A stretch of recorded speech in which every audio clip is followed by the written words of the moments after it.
से पार ज्ञान स्वभावी आत्मा दे आनंद अपार। क्या किया अभी? हाँ, मंगलाचरण। ये मंगलाचरण है, मंगलाचरण है क्या ये? हाँ, सुबह सुना है फिर भी ख्याल नहीं आ रहा है। हाँ, मंगलाचरण है। क्यों? यही जानना पहचानना और इसी अनुसार निर्णय होवे तो वास्तविक मंगलाचरण तो यही है। माने इष्ट देव का स्मरण ही मंगलाचरण नहीं है, विषय का स्मरण करना भी मंगल है, इसलिए इसको भी मंगलाचरण ही कहा।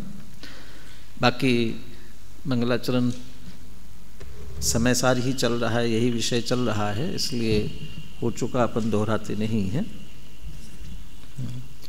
किसका प्रवचन हो रहा था? नहीं सुना।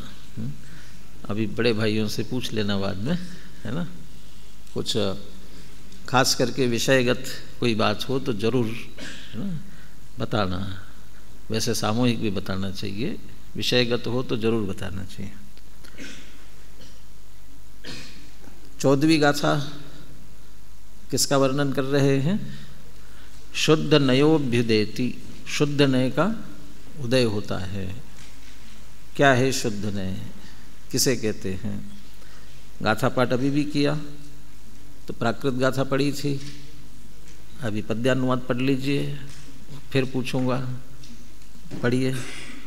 अबद्ध पोठ अनन्य नियत विशेष जाने आत्म को, संयोग विरहित भी कहे जो शुद्ध नय उसको कहे। किसको शुद्ध नय कहे? बोलो ऋषभ। हो गया?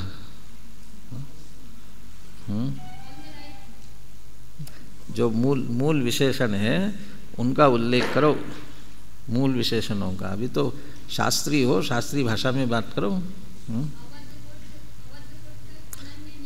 अब कम से कम हिंदी बोलो, प्राकृत मत बोलो। हाँ, संस्कृत निष्ठ हिंदी बोलो भले।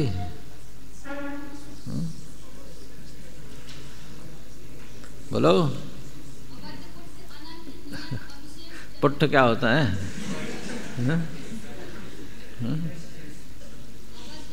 हाँ, पढ़ा नहीं ना, दोबारा पढ़ा था। हाँ, इसलिए तो शब्द ही ख्याल में नहीं है, पढ़ना चाहिए ना। आगे। ये भी ऋषभ, तुम्हारा नाम भी ऋषभ है? बोलो।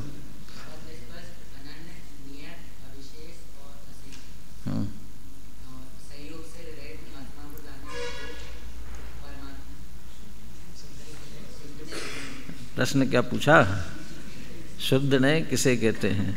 तो जो आत्मा को अबद्ध स्पृष्ट, अनन्य, नियत, अविशेष और असंयुक्त जाने। अभी करेंगे धीरे धीरे चर्चा, लेकिन सचमुच में तो ये अबद्ध स्पृष्टादि विशेषण कहते हुए उसका जो भाव, वाच्य, वस्तु, मूल जो दृष्टि का विषयभूत आत्मा, एक एक विशेषण से अबद्ध स्पृष्ट कहते ही वही शुद्ध आत्मा ख्याल में आना चाहिए। एक एक हर विशेषण से वो शुद्ध नहीं है। वास्तव में आत्मा को ऐसा जाने, ये शब्द नहीं, आत्मा ऐसा है उसे जाने, उसका नाम क्या है? शुद्ध नहीं है। ऐसा पूछे, शुद्ध ने आत्मा को कैसे जानता है? शुद्ध ने आत्मा को जाने, कैसा जानेगा? कैसा जानेगा शुद्ध ने? पूछेगा विनय कि विनीत? कौन है ये? हाँ, विनीत। और वो विनय? हाँ, विनीत बोलो। शुद्ध ने आत्मा को कैसे जानेगा? हाँ, बस इसी गाथा से पूछ रहे हैं ना। शुद्ध ने आत्मा को कैसा जानता है, किस रूप में जानता है? अबद्ध स्पृष्ट, अनन्य, नियत, अविशेष, असंयुक्त। दोनों तरफ से उत्तर आएगा ना। पूर्व दिशा किसे कहते हैं? पूर्व दिशा, हाँ, जहाँ से सूर्य उदित होता है। सूर्य कहाँ से उदित होता है? पूर्व दिशा से। आप सही उत्तर दो, एक दूसरे के आश्रय से मत दो। क्या करोगे? ऐसा ही स्वरूप है। शुद्ध ने आत्मा को ऐसा जानता है, और जो आत्मा को ऐसा जानता है उसका नाम शुद्ध ने। दृष्टि शुद्ध हो तो वस्तु भी शुद्ध दिखाई देने लगती है। दृष्टि में ही अशुद्धता हो तो वस्तु भी कैसी दिखाई देगी? अशुद्ध ही दिखाई देगी। यहाँ तो कहते हैं वस्तु तो अशुद्ध हुई नहीं, मूल वस्तु स्वभाव वह कभी अशुद्ध हुआ नहीं है, हमने उसे अपनी दृष्टि में माना है। सत्य में बात करते ना, सत्य असत्य कहाँ है? असत्य कभी भी वस्तु में नहीं होता। वस्तु तो जो जैसी है वैसी है। असत्य कहाँ आता है? हमारे जानने वाले ज्ञान में, मानने वाली श्रद्धा में, और उसके अनुसार जो कुछ आचरण कर रहे हैं उसमें विपरीतता आती है। वस्तु में कभी नहीं आएगी। हम वस्तु को इष्टनिष्ठ मानते हैं, है वस्तु इष्टनिष्ठ? भूल है ही नहीं वस्तु में, तो सुधार कहाँ करना है? तो हम ये वस्तु में सुधार करने जाते हैं। इसलिए सुधार वस्तु में नहीं करना है, हमारी दृष्टि में करना है। हमारी दृष्टि अशुद्ध हो रही है। नए माने दृष्टिकोण, देखने का दृष्टिकोण। आत्मा को देखो, आत्मा को जानो, मैं ऐसा विचार करो, ऐसा कह करके हम अपने लिए ही देखने जानने की कोशिश करते हैं, तो वही देह वाला, संयोग वाला, वही हमारी दृष्टि में आता है। ये हमारी दृष्टि का खोट है। ये अशुद्ध, हमारी दृष्टि में अशुद्धता आई है। तो दृष्टि से अशुद्धता निकालनी, वस्तु में कुछ नहीं करना। वस्तु तो वैसी की वैसी है। कल अंत में एक बात, मैंने 10वें कलश के अंत में एक बात कही थी। इस कलश में जो विशेषण दिए गए हैं वही आगामी गाथा में भी है। तो अपने को तो एक भी विशेषण नहीं मिला। कहाँ है विशेषण? परभाव भिन्न कहाँ है? अपूर्ण कहाँ है? आद्यंत विमुक्त कहाँ है? एक कहाँ है? एक भी तो नहीं है। तो है कि नहीं है? शब्दों से नहीं है, भावों से है। तो कौन सा विशेषण किससे मेल खाता है? किसका विषय, किस भाव से मिलने वाला विशेषण है? कौन सा? कहाँ से चले? गाथा से चले, कलश से चले? कौन से विशेषण को मुख्य करे? कलश के विशेषण को? तो चलिए कलश से करते हैं। परभाव भिन्नम, गाथा में कौन सा विशेषण?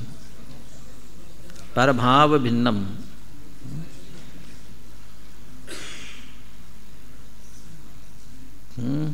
कौन बता रहा है? बोलिए। असंयुक्त। और असंयुक्त में रागादि से भिन्न है। और परभाव में क्या क्या आया? विकारी भाव। तो विकारी भाव आ गए असंयुक्त में। और पर द्रव्य से भिन्नता अबद्ध स्पृष्ट। इसलिए दो विशेषण ले सकते हैं, अबद्ध स्पृष्ट और असंयुक्त। ये दो विशेषण परभाव भिन्नम के हैं।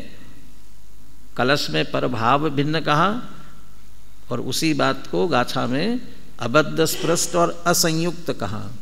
अबद्ध स्पृष्ट कह करके परद्रव्य परभाव से भिन्न है, और असंयुक्त कह करके उनके निमित्त से होने वाले विकारी भावों से भी भिन्न है। तो परभाव भिन्न के दो विशेषण हुए। आपूर्णम, आपूर्णम। अभी असल में ये गाथा में टीका से पूरी चर्चा करने के बाद करते तो ज़्यादा ख्याल में आता, क्योंकि उनका भाव टीका में स्पष्ट किया हुआ है, उसके बाद ख्याल में आता। फिर भी नियत विशेषण से लेंगे आपूर्ण, परिपूर्ण। नियत है विषय, उसमें टीका में उदाहरण सहित बात करेंगे।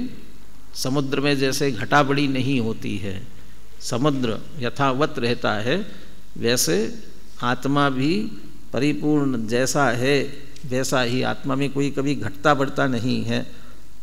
इसलिए अपूर्ण, इसलिए नियत कह सकते अपन। आद्यंत विमुक्तम, ये इसमें दोनों ले सकते, नियत भी ले सकते हैं। नियत पने में निश्चित स्थिरता भी है और अनन्य है। अनन्य नर नारकादि पर्याय से अन्य नहीं हुआ, और ये सभी पर्याय क्षणिक है। मोह रागी द्वेषी, मोही रागी द्वेषी तो उसमें भी चला गया। ये नर नारकादि पर्याय जो कि आदि अंत वाले हैं वैसा नहीं है, अनन्य है। अनादि से अनंत काल तक वही वही वही, अन्य अन्य नहीं, वही अनन्य। ये आद्यंत विमुक्तम को कह सकते हैं। और अब एक रहा सो एक के साथ एक विशेषण आ जाएगा। एकम अविशेषम, अविशेष। अविशेष में क्या लिया था? ज्ञान दर्शन आदि ऐसे विशेष भिन्न भिन्न नहीं है, भेद, इसलिए गुण भेद नहीं है। तो गुण भेद नहीं है इसलिए एक, तो एक को यहाँ पर अविशेषम कहा गया। कौन सा रहा विशेषण? चार थे, विलीन संकल्प विकल्प जालम, वो तो अनुभव की बात है। यहाँ ये 5 लिए ना, 5, ये भी शायद भावार्थ में जयचंद जी छाबड़ा ये कहेंगे, ये 5 भी भेद नहीं करना। ये पांचों जिस आत्मा को बता रहे हैं वो एक आत्मा, ऐसे 5 नहीं। दृष्टि के विषय में भी अपन बात करते हैं ना, स्वद्रव्य, स्वक्षेत्र, स्वकाल, स्वभाव। स्वद्रव्य की अपेक्षा सामान्य, स्वक्षेत्र की अपेक्षा अखंड, स्वकाल की अपेक्षा नित्य, और स्वभाव की अपेक्षा एक। अब अभी 4 हो गए ना, एक, नित्य, अखंड, सामान्य, या सामान्य, अखंड, नित्य, एक। ये 4 हो गए ना। तो ये 4 नहीं है, ये 4 जिसको बताते हैं ऐसा वो एक आत्मा। तो ये 4 भी नहीं, ऐसे ये 5 विशेषण भी नहीं, 5 तो विशेषण है। तो विशेष कितने? वो एक आत्मा। आत्म स्वभावम, जैसे यहाँ अप्पाणम कहा, आत्मा, आत्म स्वभाव, आत्मा, तो वो एक आत्मा। तो इसलिए ये 5 के विकल्प भी नहीं, वो एक लेना है। तो ये सारे विलीन संकल्प विकल्प जालम, कोई संकल्प विकल्प, ये 5 के भी विकल्प खड़े नहीं करना है। ये भी जब विलीन हो जाए तो शुद्ध नय का वास्तव में उदय होता है। चलिए टीका में एक एक के लिए एक एक उदाहरण देते हुए बात करेंगे। उसके पहले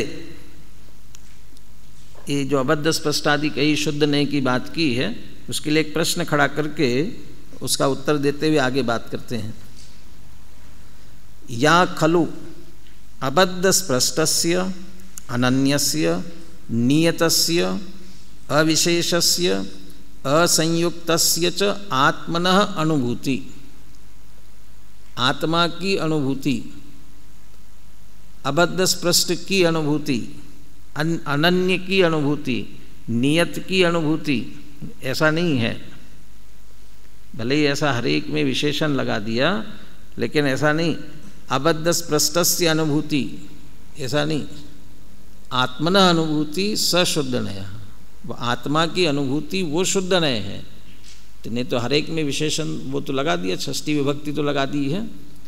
वो तो आत्मा के विशेषण है, और विशेष के विभक्तियाँ विशेषण में भी लगती है, इसलिए उनमें लगा दी। लेकिन वास्तव में अबद्ध स्पष्टस्य आत्मन अनुभूति शुद्ध नया, अनन्यस्य आत्मन अनुभूति। तो अबद्ध स्पष्ट ऐसे आत्मा की अनुभूति, या आत्मा की अबद्ध स्पष्ट इस रूप में अनुभूति।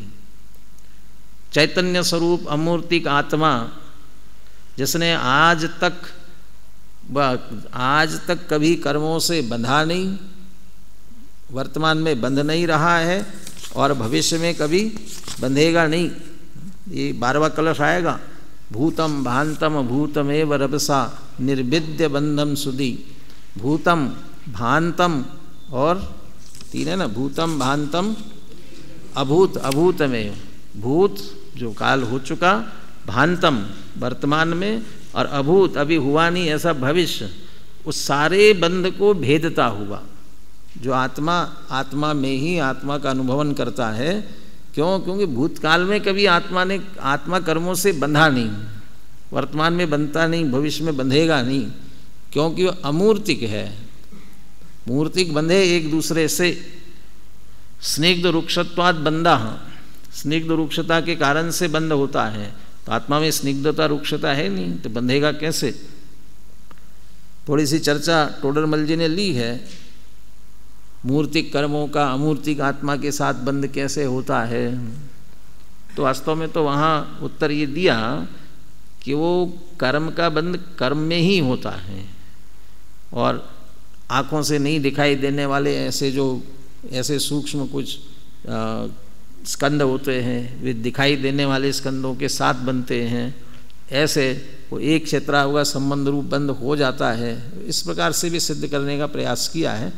लेकिन वास्तव में तो जो भी कर्म आकर के बंधते हैं वो कार्मान शरीर में बनते हैं, उनका बंधन परस्पर कार्मान शरीर के साथ होता है, आत्मा के साथ नहीं होता।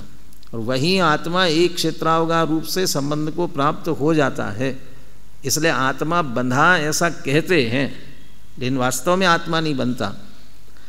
पीछे दूसरे तीसरे गाथा की टीका में ये चर्चा ली है, अपने अनंत धर्मों का चुंबन करते हुए भी वे द्रव्य एक दूसरे का स्पर्श भी नहीं करते।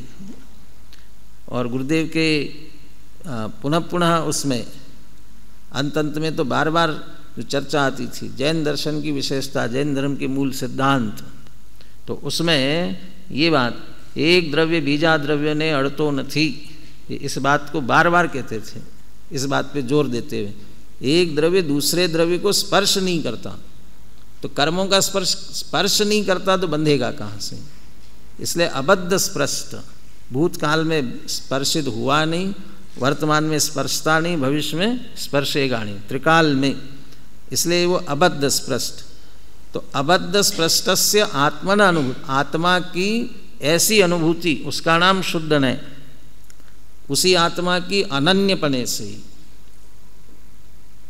चतुर्गति में परिभ्रमण कर रहा है, कितने भव धारण किए, आत्मा के भव होते ही नहीं हैं, भव से रहित शुद्ध चैतन्य रूप आत्मा है, इसलिए वह चिद्रूप, आत्मा के भव नहीं होते, इसलिए वह अन्य नहीं होता। कौन नारकी, कौन त्रियंश, कौन मनुष्य, ये सब संयोगी अवस्थाएं, असमान जाति पर्याय है। मूल द्रव्य सब में एक सा है, चाहे नारकी का हो, त्रियंश का हो, देव का हो, वो वही है, इसलिए अनन्य, उसे अन्य अन्य नहीं देखना, अनन्य देखना, ऐसे अनन्य आत्मा की अनुभूति वह शुद्ध ने नियत, चाहे जितने अक्षर के अनंतवें भाग ज्ञान से लेकर सर्वज्ञ के अनंत ज्ञान तक बहुत उठापटक चलती रहती है, क्षोभशम ज्ञान में बहुत होती रहती है। वो क्षोभशम ज्ञान भी लेंगे और अगुरु लघु की अपेक्षा से वो हानि वृद्धि भी लेने वाले हैं। ये सब होते हुए भी वह आत्मा जैसा है वैसा, जैसे सिद्ध सरा पर विराजमान सिद्ध भगवान है, वैसा ही यहाँ देह देवल में विराजमान आत्मा, यहाँ नहीं, वो निगोदिया, जहाँ एक शरीर के आश्रय से अनंत जीव रहते हो। निगोदिया में साधारण एक शरीर, उस एक ही शरीर के आश्रय से अनंत जीव रह रहे हैं, वो उसमें से वो एक जीव, अनंत जीवों में से वो एक जीव सिद्ध शिला पर विराजमान सिद्ध भगवान जैसा है। एक श्वास में 18 बार जन्म मरण करे, कितना आत्मा के अनंत शक्तियों में ये कितनी शक्ति, एक बार थोड़ा सा उठापटक हो जाए तो क्या हालत हो जाती है, ऊपर से कोई गिर जाए नीचे क्या स्थिति हो जाती है, और बार बार ऊपर से गिरे तो हड्डी पसली एक हो जाए। हाँ? क्या रहा, कुछ नहीं बचा, कुछ नहीं बचा, अब नहीं बच सकता, कुछ नहीं बचा। वो कह रहे ये समझ लो दुर्घटना हो रही है बहुत, लेकिन जन्म मरण ही हो 18 बार एक सांस में, और ऐसा करते करते क्षुद्र भाव कितने करता है लगातार वो, कितने 36,000, कितना 66,000, 66,636, 336 संख्या देख लेना। माने वो क्षुद्र भाव जब करता है ना लगातार, तो ये इतने करता है जब वो बिल्कुल अक्षर के अनंतवें भाग ज्ञान हो जाता है उसका। इतना होते हुए भी वो सिद्ध समान है आत्मा, वो निगोदिया जीव, इतना करते हुए भी। तो ये अंतर नहीं, इसलिए नियत है, कुछ नहीं घटता बढ़ता, बिल्कुल वैसा का वैसा। अपन अभी थोड़ा सा यहाँ व्यापार में घाटा लगा तो तत्काल अब तो मैं बर्बाद हो गया, परीक्षा में नंबर कम आए तो बर्बाद हो गया, कुछ नहीं बचा, इतने में ही होने लगते हैं। ये कुछ नहीं बिगड़ा, द्रव्य वैसा का वैसा है। इसलिए ऐसा मत करना कि क्या करना पढ़ाई करके, हम तो वैसे के वैसे ही रहने वाले हैं। और जब कम मार्क्स आए और हम पूछे ना कि क्यों कम क्यों आए इतने, हाँ मैं तो वैसा का वैसा ही हूँ, नियत मेरे में कहाँ घटा बढ़ी हुई है। हाँ व्यवहार से पूछेंगे तो व्यवहार से उत्तर देना, निश्चय से पूछे कैसा स्वभाव है शुद्ध ने से तुम्हारा, कैसा है कि नियत, कुछ घटा नहीं है, कुछ बढ़ा नहीं है। घर से आए यहाँ पढ़ाई की, कितने कितने ज्ञानवान हो गए, कितना ज्ञान बढ़ा। फाइनल वाले जाते जाते सुनाएंगे ना, पूछेंगे तो क्या खोया क्या पाया। खोया तो कुछ नहीं, पाया ही पाया है। बिना खोए कभी कुछ पाया जा सकता है? कुछ खोया नहीं, पा लिया, ऐसा कैसे हो सकता है? तो पाया बहुत बढ़ गया ना, तो बढ़ा, क्या बढ़ा? एक शोभसम ज्ञान में वृद्धि हुई होगी थोड़ी बहुत, लेकिन आत्म स्वभाव तो जैसा का जैसा, बिल्कुल नियत। तो ऐसे वो नियत की अनुभूति, आत्मा की नियत रूप अनुभूति, उसका नाम शुद्ध ने। अविशेष अनंत गुण, ज्ञान दर्शन चारित्र सुख वीर्य अनंत, लेकिन वो अनंत के भेद नहीं, विशेष नहीं, सब अभेद अखंड एक। तो एक गुण भेद से रहित ऐसे अविशेषपने आत्मा की अनुभूति। और असंयुक्त राग रहित वीतरागी होने पर वीतराग रूप अनुभूति, उसकी बात नहीं है। राग सहित होते हुए मैं राग रहित ही हूँ। बाबू भाई का वाक्य सुनाया था ना, हम उस गुरु के शिष्य हैं जिसने 45 वर्षों तक टंके की चोट पर ये कहा, आत्मा में राग प्रवेश नहीं करता तो रोग कैसे प्रवेश करेगा। तो राग ने प्रवेश किया ही नहीं आत्मा में। अभी इसी के बाद वो कलश आएगा, स्फुटम ऊपरी तरंतो प्रेत यत्र प्रतिष्ठाम, स्पष्ट रूप से ऊपर ऊपर तैरते हैं, अंदर स्थान नहीं। रागादि परिणामों को स्वभाव में स्थान नहीं है। इसलिए कैसा है? असंयुक्त, माया की छाया सी घटती क्षण में बढ़ती क्षण में। कहाँ पैदा होते हैं? चैतन्य सदन के आंगन, कांटों सी पैदा हो जाती चैतन्य सदन के आंगन में। चैतन्य सदन विज्ञान घन है ना, वो आपूर्ण का था ना, आपूर्ण परिपूर्ण, वो ज्ञान का ऐसा ठोस पिंड है, ज्ञान से ऐसा भरा हुआ है, उसमें दूसरे के लिए प्रवेश नहीं है, रंच मात्र भी, थोड़ा सा भी प्रवेश नहीं है। ज्ञान ज्ञान ज्ञान। वहाँ बोर्ड लगा हुआ है, no entry, no admission. Permission मिलेगी कहाँ से? कौन देगा परमिशन? कोई किसी के लिए। किसके लिए है? ज्ञान। ज्ञान के अलावा किसी के लिए एडमिशन नहीं है, प्रवेश नहीं है ज्ञान के अलावा। फिर दर्शन श्रद्धा चारित्र ये नहीं है क्या? ये बिना पूछे आ जाते हैं कि नहीं? कि हाँ आ जाते हैं। इनके लिए बोर्ड नहीं लगा हुआ हो। किसके लिए लगा? ये परद्रव्यों के लिए, ये राग द्वेष के लिए, इनके लिए लगा हुआ है। इनके लिए प्रवेश नहीं है, ये प्रवेश नहीं कर सकते अंदर, ऐसा वो ठोस स्वभाव। इसलिए असंयुक्त ऐसे आत्मा की अनुभूति, अनन्य नियत, पुनः वो गाथा की विशेषों को दोहराया है। ऐसी आत्मा की अनुभूति सशुद्ध नया, सा तो अनुभूति आत्मा एव। ऐसी जो अनुभूति वो है क्या? वो निर्मल पर्याय आत्मा के साथ ऐसे एक में खो जाती है कि वो आत्मा ही है, वो अनुभूति है, वो आत्मा से भिन्न कुछ नहीं है, आत्ममय आत्मरूप है। इसलिए यद्यपि पर्याय होने पर भी उसे आत्मा कह रहे हैं। निर्मल पर्याय को आत्मा के साथ अभेद करके वो आत्मा ही है। इति आत्मा एक एव प्रद्योते, कहा था ना, वो 5 विशेषण करते हुए फिर एक पर आते हैं। वो अनुभूति वो आत्मा ही है और इस तरह कहते एक आत्मा ही प्रकाशमान है। शुद्ध नय से देखो, अबद्ध स्पृष्ट अनन्य नियत अविशेष असंयुक्त, ये 5 नहीं, बस एक आत्मा। तो इनमें भी है ना, शुद्ध नय सब जगह एक देखता है, तो इसमें तो 5 देखे कि नहीं, वो सब में भी एक आत्मा प्रकाशमान है। इति आत्मा एक एव प्रद्योतते, इस तरह एक आत्मा प्रकाशित होता है। ये आत्मा का उदय हुआ कहो, चाहे शुद्ध नय का उदय हुआ कहो। आत्मा हमारी दृष्टि में आया या हमारी दृष्टि आत्मा पर गई, तो उस दृष्टि का उदय हुआ, चाहे हमारी दृष्टि में आत्मा का उदय हुआ, ये दोनों तरफ से ऐसा कहने में आता है। आगे प्रश्न खड़ा किया, कथम यथोदितस्य आत्मनो अनुभूति इति चेत। आप कह रहे हैं कि जैसा आपने ऊपर कहा ना, अबद्ध स्पष्ट अनन्य नियत, ऐसे आत्मा की अनुभूति कैसे हो सकती है। थोड़ा हिंदी में प्रश्न स्पष्ट पढ़ेंगे, यहाँ भी संक्षेप में ही दिया, पुराने वाले उसमें ऐसा प्रश्न दिया था, यहाँ ज़्यादा खुलासा नहीं किया। उसमें ऐसा लिखा था, ये तो हमें तो आत्मा कर्मों से बंधा दिखाई देता है, ये नर नारकादि रूप 4 गतियों में परिभ्रमण करता हुआ दिखता है।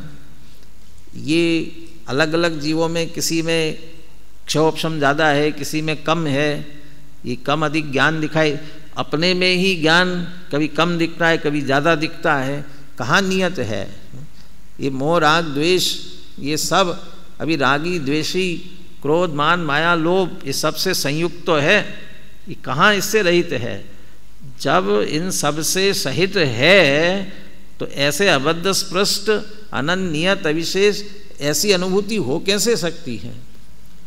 माने है तो रागी द्वेषी, आपके तो असंयुक्त पने का अनुभव करो, कर्मों से बंधा हुआ है और कर्मों से बंधा अबद्ध स्पृष्ट का अनुभव करो, तो ऐसा अनुभव कैसे हो सकता है। यथोदितस्य माने जैसा आपने ऊपर कहा, अबद्ध स्पृष्ट अनन्य नियत अविशेष असंयुक्त, ऐसा जो आपने कहा, ऐसे आत्मा की अनुभूति कैसे हो सकती है। हमें तो आत्मा इससे उल्टा ही दिखता है। जब जब आत्मा का विचार करने जाते हैं, चिंतन करने जाते हैं, तो उल्टा आत्मा ख्याल में आता है। कैसे होगा अनुभव, कैसे हो सकता है। उसका उत्तर दिया है, इति चेत बद्ध स्पृष्टत्वादीनाम अभूतार्थत्वात्, क्योंकि बद्ध स्पृष्टत्वादिक अभूतार्थ होने से, अभूतार्थ होने से, झूठे होने से, अविद्यमान होने से। हम तो कह रहे हैं उल्टा, ये तो हमको यही विद्यमान दिख रहे हैं, आप कह रहे अभूतार्थ होने से। यहाँ अभूतार्थ का अर्थ करना है गौण होने से। इन्हें गौण किया जा सकता है, और गौण करे तो गौण होते हैं, और गौण करके जो स्वभाव है उसे देखा जाए तो ऐसे आत्मा की अनुभूति हो सकती है, होती है। लोक में तो बहुत होशियार होते हैं गौण करने के लिए, अपना प्रयोजन साधने के लिए। कोई ऐसा विशेष प्रकार का रोग हुआ हो और उसका स्पेशलिस्ट कोई डॉक्टर हो, और वो डॉक्टर अब जो बुराई आपको पसंद नहीं, समझ लो जो जाति आपको पसंद नहीं ऐसी जाति का है, आप सप्त व्यसनों में पारंगत है, जो बुराइयाँ उसकी होती हो सकती है, आपको पसंद नहीं है। अब आपने कहा कि वो फलाने डॉक्टर को दिखाना है, तो कोई कहेगा कि नहीं वो डॉक्टर तो फलानी जाति का है, वो डॉक्टर तो शराबी है, वो डॉक्टर तो सप्त व्यसन में पारंगत है। ये कुछ भी डॉक्टर अच्छा है ना, डॉक्टर तो ठीक है, लेकिन वो सज्जन माने वो बाकी सब बुराइयां हैं, तो हमें क्या लेना देना बुराइयों से। हमारा प्रयोजन इलाज कराने का है, इलाज अच्छा कराता है कि नहीं कराता। हमें उससे प्रयोजन है, तो इलाज अच्छा करता है, हम इलाज के लिए जा रहे हैं, बाकी कौन सी हमको रिश्तेदारी करनी है, हमको क्या लेना देना उनसे। तो बाकी सारी बातें कहाँ चली गई, तो बाकी सारी बातें गौण हो गई। तो अकेले उसके डॉक्टरी पना उतना मुख्य हो गया। एक है ना, मैं जैसे माँ बहुत गुस्सा हो रही हो, बहुत बार बार उदाहरण देता हूँ इसका, माँ बहुत गुस्सा हो रही हो और अपने बच्चे से बार बार ये कह रही है, जा तू मेरे पास से हट जा, यहाँ से दूर हो जा। और बच्चा क्या करता है, माँ से आकर के चिपकता है। माँ कह रही है, बहुत गुस्सा हो रही है, अब गुस्सा हो के कह भी रही है कि चल दूर हो जाए यहाँ से, अब फिर भी आकर के चिपक रहा है।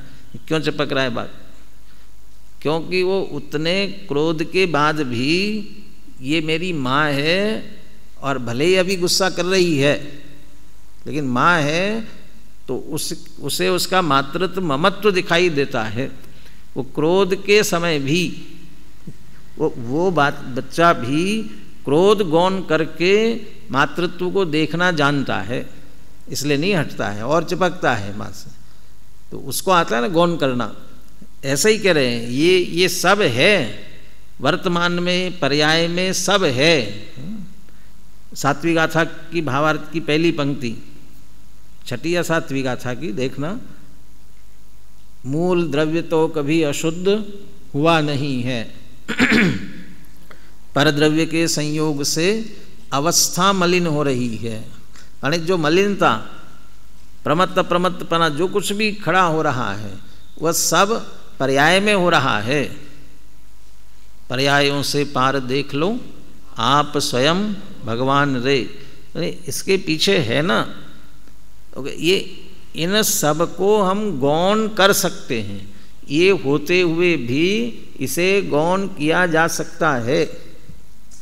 कर्म बंधन होते हुए भी कर्म बंधन को गौण करते हुए उससे भिन्न अमूर्तिक चैतन्य स्वरूप आत्मा स्वभाव से त्रिकाल विराजमान है, इसकी दृष्टि की जा सकती है।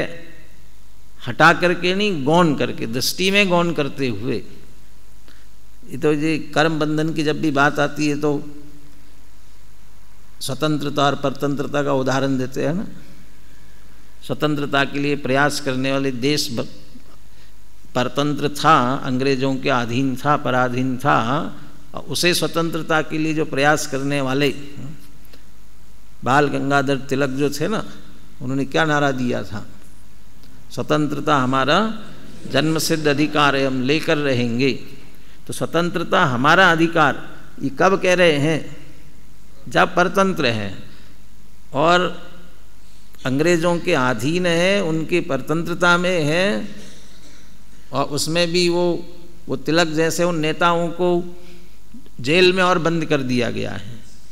वो जेल में बंद है, वहाँ क्या घोषणा करते हैं, स्वतंत्रता हमारा जन्म सिद्ध अधिकार है, स्वतंत्र ये भूमि हमारी, इस पर तुम्हारा नहीं चलेगा। तो ये उस समय कैसे कह रहे हैं जब उनके अधीन है तब, क्योंकि ये हमारा है ना, ये तो बाहर से आए हुए हैं। ऐसे स्वभाव से अमूर्तिक चैतन्य स्वरूप आत्मा, ये कर्म तो परद्रव्य है, ये परद्रव्य का संयोग हुआ है। तो जैसे वहाँ वो गौण करते हुए घोषणा की जा सकती है, ऐसे कर्म बंधन को गौण करते हुए अबद्ध स्पष्टपने को देखा जा सकता है। नर नारकादि पर्यायों को गौण करके उन सब में एक जीव जीव जीव, वही जीव सर्वत्र है, इसको मुख्य किया जाए तो वो मुख्य हो सकता है।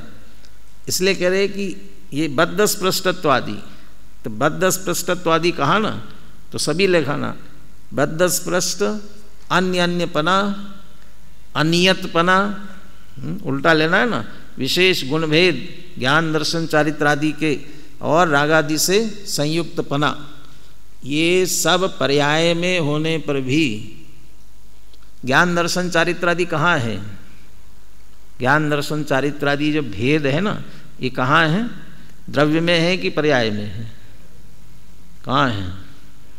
ज्ञान दर्शन चारित्र ये द्रव्य में है कि पर्याय में है? अरे पर्याय में है। तो पर्याय में है, तो पर्याय नष्ट हो जाती है, उसके साथ नष्ट हो जाते हैं ना। अरे अकेले परिणमित होने वाली को पर्याय नहीं कहते हैं, भेद को भी पर्याय कहते हैं। तो गुण भेदपना वो पर्याय है ना, तो वो पर्याय में है। तो द्रव्य स्वभाव में नहीं ना भेद ऐसा, तो वो गुण भेदपना वो होगा, लेकिन वो गौण हो सकता है। रागादि विकारी भाव ये परिणमित होने वाली पर्याय में है। विभाव क्षणिक है, शायद नियम सार का कलश है, असति सति च विभावे तस्य चिंतास्ति नो न। ये विभाव तो असत है, उसकी कहाँ चिंता हमको, उसके अभाव करने की चिंता कहाँ, वो तो जाने वाला है, वो तो जाएगा ही जाएगा। असत है, वो रहने वाला नहीं है। उल्टा है, उसे टिका के रखना चाहो तो नहीं रहता है। तो फिर आ क्यों रहा है? क्योंकि स्वभाव का आश्रय नहीं कर रहे इसलिए आ रहा है। वो तो असत ही है, इसलिए असंयुक्त रागादि इनको गौण किया जा सकता है। तो ये संयुक्तता, ये बद्ध स्पृष्टत्वादि, ये सारे जो इसके विपरीत भाव है ना, ये अभूतार्थत्वाद, यहाँ अभूतार्थपने का अर्थ लेना है गौण होने से। ये तो इसमें तो अभूतार्थ शब्द ही लिखा है। बद्ध स्पृष्टत्वादि भावों के अभूतार्थ होने से अनुभूति हो सकती है, माने इनको अभूतार्थ कर सकते हैं, गौण किया जा सकता है। और गौण किया, गुरुदेव का वो व्यवहार निश्चय के बारे में बार बार आ रहा है ना, क्षति को अक्षति करो। अभी दृष्टि में आपके व्यवहार मुख्य हो रहा है, उसको दृष्टि से ओझल करो। और निश्चय अभी ओझल हो रहा है, उसको दृष्टि में लेकर के आओ। और वो निश्चय दृष्टि में आएगा, ये व्यवहार अपने आप चला जाएगा। अबद्ध ये स्वभाव की दृष्टि आएगी, तो ये सब अपने आप सहज निकल जाएंगी, ये रहेंगे नहीं, रहने वाले नहीं हैं। ये दृष्टि में आया तो वो कैसे रहेगा? वस्तु में से नहीं जाएगा, वस्तु में तो रहने वाला है, वो रहते हुए भी दृष्टि में नहीं रहेगा। ये दृष्टि में गौण करने की ऐसी सामर्थ्य है। अब देखिए, अब एक एक के लिए एक एक उदाहरण देते हैं आगे। तथा ही बद्ध स्पृष्टत्वादि को अभूतार्थ करना माने गौण करना किया जा सकता है। बद्ध स्पृष्टत्वादि को अभूतार्थ माने गौण किया जा सकता है, इसलिए अबद्ध स्पृष्ट अनन्य नियत अविशेष असंयुक्त ऐसे आत्मा की अनुभूति हो सकती है। प्रश्न किया था ना, कथम, ऐसे आत्मा की अनुभूति कैसे हो सकती है? बद्ध स्पृष्टत्वादि को अभूतार्थ करने पर हो सकती है। कैसे अभूतार्थ कर सकते हैं? अब तथा ही कह करके विस्तार से समझाते हैं और एक एक को उदाहरण दे करके समझाते हैं। पहले पूरा मेरे ख्याल से दृष्टांत सिद्धांत दोनों है एक साथ, यथा करके, और आगे चल करके एक एक पैराग्राफ ही बदल दिया है। यथा कितनी बार है देखो, यथा आ गया ना, यहाँ अगले पेज पर 5 है ना, तो 5 विशेषण है, इसलिए 5 बार आएगा। और यथा आया है तो तथा भी आएगा, तो तथा उसी पैराग्राफ में आएगा। सबसे पहला विशेषण कौन सा? अबद्ध स्पृष्ट। अब अबद्ध स्पृष्ट आत्मा की अनुभूति हो सकती है कि कैसे? बद्ध स्पृष्टत्व अभूतार्थ होने से। तो बद्ध स्पृष्टत्व अभूतार्थ कैसे होता है? तथा ही, उसको विस्तार से समझाते हैं।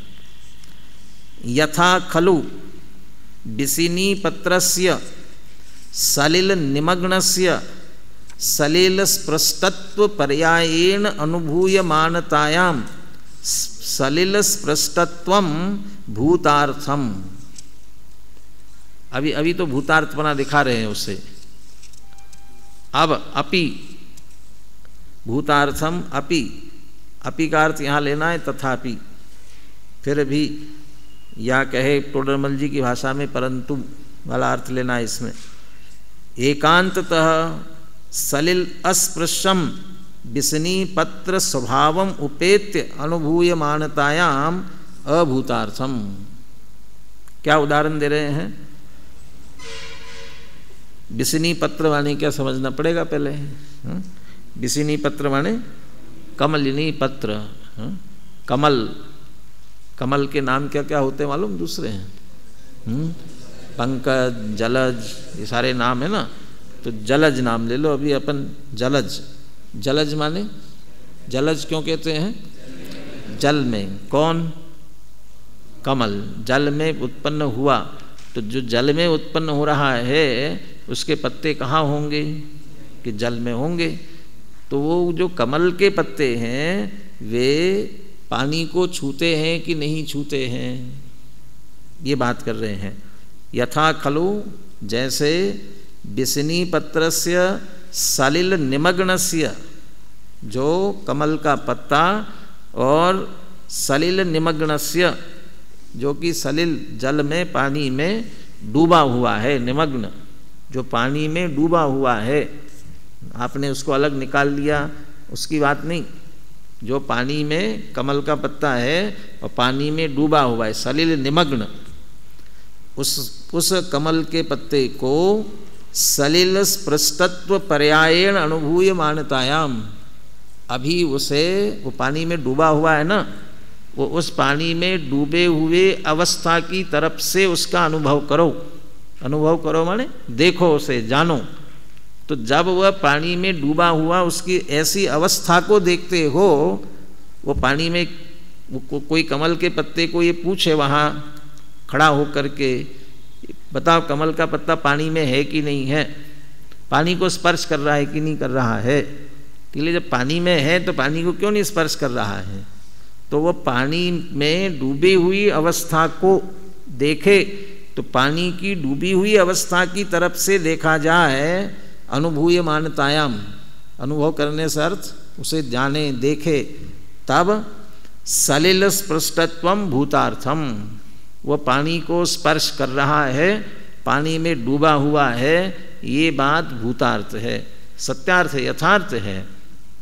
अपि, अब कहते अपि, तथापि, ऐसा होने पर भी, अब कहते थोड़ी अपनी दृष्टि बदलो। क्या दृष्टि बदलो? एकांततः सलिल अस्पृशम बिसनी पत्र स्वभावम। आप कहते जरा कमल के पत्ते का स्वभाव याद करो। कमल के पत्ते का स्वभाव, और बिल्कुल एकांत से निश्चित कि कैसा, कि जो पानी को स्पर्श करता ही नहीं है, पानी को नहीं छूने का उसका स्वभाव है। एकांततः नहीं छूता पानी को, ये ऐसा स्वभाव है उसका। और देखना हो तो देखो, उस पर चाहे जितना पानी डालो, पानी निकल जाएगा, उसमें ठहरेगा नहीं थोड़ा सा भी। बड़े उसको ऐसा कहते हैं कि वो अपने आप में इतना रूखा होता है कि पानी उस पर ठहरता नहीं है। कहने में तो कहते रूखा होता है, ऐसा रूखा माने सूखा, ऐसा होता है कि नहीं, गीला बिल्कुल नहीं होता। तो वास्तव में तो चिकनाई होगी जब उसके ऊपर, वो ठहरेगा नहीं बिल्कुल भी, तो नहीं ठहरता। ठहराने का माने कोशिश करेंगे तो भी ऊपर पत्ते पर ऐसा डाल दिया जाए ना, तो ऐसा ऊपर अलग, इसलिए तो कहते हैं मोती जैसा चमकने लगता है, कहते ना, वो मोती जैसा। अब बाकी किसी चीज़ पर, पत्थर पर डालेंगे तो वो बूंद फैल जाएगी, कपड़े पर डालेंगे तो बूंद उसको सोख लेगी, लेकिन उस कमल के पत्ते पर डालेंगे तो बूंद बिल्कुल वैसी की वैसी अलग रहेगी। तो अलग रहेगी ना, छुएगी नहीं उसे, बिल्कुल अलग। क्यों? उसका स्वभाव है, वो पानी को छूता ही नहीं है। अब कहते हैं अपनी दृष्टि बदलो और उसके स्वभाव को अपनी दृष्टि में मुख्य करो। तो सलिल क्या? सलिल अस्पृशम बिसनी पत्र स्वभावम उपेत्य, इसको तो करे स्वभाव के समीप जाकर, हिंदी अर्थ पढ़ेंगे ना, तो स्वभाव के समीप जाकर। तो जाने का अर्थ ये नहीं है कि डुबकी लगा करके कमल के पत्ते के पास चले जाओ और फिर देखो, जरूरत नहीं है। उसके स्वभाव को दृष्टि में लाओ, अपना स्वभाव के समीप जाओ, ने स्वभाव को अपने ज्ञान में लाओ, उसका विचार करो।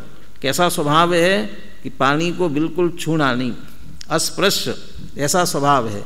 जब उस तरफ से अनुभव करेंगे, अब बताओ डूबा हुआ है क्या? भले ही डूबा हो, छुआ क्या उसने पानी को कि नहीं छुआ पानी को? स्वभाव ही नहीं उसका छूने का। जब पानी से बाहर निकालेंगे तब तो छूते का प्रश्न ही नहीं, अलग है। जब पानी में डालेंगे तब भी पानी को नहीं छूता, बिल्कुल पानी से पृथक रहता है। ये उसका स्वभाव है।